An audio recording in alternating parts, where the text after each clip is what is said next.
Olá! Bom, candomblé e umbanda, muita gente acha que é tudo a mesma coisa, né? Que são quase sinônimos. Mas olha, a verdade é que são religiões bem diferentes. Cada uma com a sua história, com suas práticas. Então, bora mergulhar fundo para a gente entender o que de fato separa essas duas fés afro-brasileiras que são tão importantes. Essa é a pergunta de 1 milhão, né? Por que será que tanta gente confunde as duas? É uma confusão que até dá para entender, mas eu garanto que, no final dessa nossa análise, as diferenças vão ficar super claras. E é exatamente aqui que a nossa história começa. Pensa assim, elas têm uma raiz em comum, lá atrás, mas os caminhos que cada uma seguiu, nossa, foram bem diferentes. Isso fez com que elas se tornassem expressões de fé totalmente distintas. Uma é sobre preservar, a outra sobre misturar. Ok, vamos começar pela mais antiga, aquela que é um verdadeiro elo direto com a África. O candomblé, na sua essência, é uma religião de pura resistência e de memória ancestral. A formação do candomblé é uma história de uma resiliência impressionante. Imagina só pessoas que foram tiradas à força de suas terras, que perderam tudo, mas que não abriram mão da sua fé. Em segredo, escondido, eles mantiveram vivos seus rituais, sua língua, suas divindades. E foi assim que nasceram os terreiros, que são verdadeiras fortalezas culturais, guardando até hoje um legado de milênios. Então, o ponto central aqui é o seguinte: o candomblé busca manter a conexão mais pura, mais direta possível com suas origens africanas. O culto é todo centrado nos orixás, que são vistos como as próprias manifestações da energia do Deus Supremo, que é Olorum. A estrutura é muito clara, a hierarquia é bem definida e os rituais preservam os cantos e até os idiomas que vieram da África.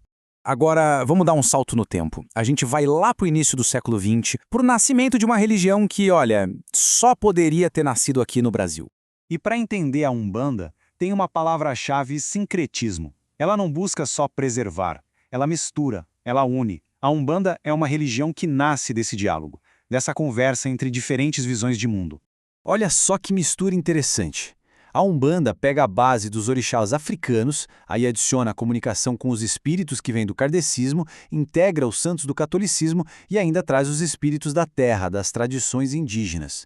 O resultado? Algo totalmente novo, com um foco muito claro: a caridade, o auxílio espiritual a quem precisa de ajuda. Certo. Agora que a gente já entendeu as origens de cada uma, vamos para as diferenças na prática. Como é que essas duas fés se manifestam no dia a dia, nos rituais?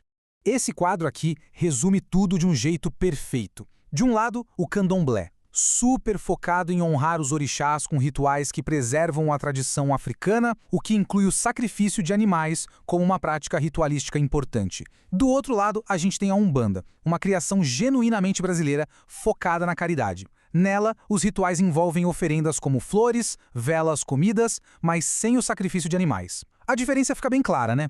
E essa aqui é talvez a diferença mais fundamental. Quem se manifesta? No candomblé, quem incorpora no médium é o próprio orixá. É uma força da natureza, uma divindade em si. Já na Umbanda, são os guias espirituais, ou seja, espíritos de pessoas que já viveram, como os pretos velhos, os caboclos. Eles trazem toda a sabedoria e a experiência de vida que tiveram para aconselhar e ajudar a gente. É bem diferente. Não é segredo para ninguém que as religiões de matriz africana sofrem muito preconceito e são alvo de muita desinformação. Então vamos aproveitar para esclarecer alguns dos mitos mais comuns e mais danosos.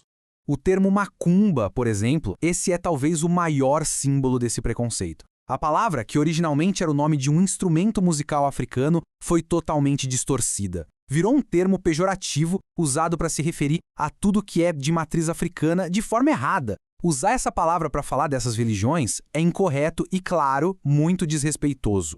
E aqui a gente chega no mito talvez mais famoso e mais prejudicial de todos: aquela associação de Exu com a figura do diabo do cristianismo. A resposta curta e grossa é não, de jeito nenhum.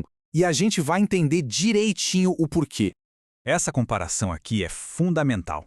À esquerda, a gente vê uma imagem bem popular, mas que foi totalmente influenciada por aquelas imagens medievais que os europeus tinham do diabo. Na época da escravidão, para demonizar a fé dos africanos, associaram o Exu ao diabo católico. Mas olha a imagem da direita. Essa é uma representação tradicional africana. Não tem nada a ver, né? A imagem da esquerda é o puro resultado de um longo processo de perseguição religiosa. Então, vamos lá. O papel de Exu é super complexo e essencial. No candomblé, ele é o orixá mensageiro, o guardião da comunicação. É ele quem abre e fecha os caminhos. Sem ele, nada acontece. Na Umbanda, a gente não fala de um Exu, mas de legiões de Exus, que são entidades que atuam como guardiões aqui no nosso mundo material. Em nenhuma das duas religiões ele é uma representação do mal. Ponto final. Mas e hoje? Como são essas religiões em termos de quem as segue? Os dados do censo, por incrível que pareça, podem quebrar vários estereótipos e desafiar muito do que a gente imagina. Olha só esses números de 2000. É de cair o queixo.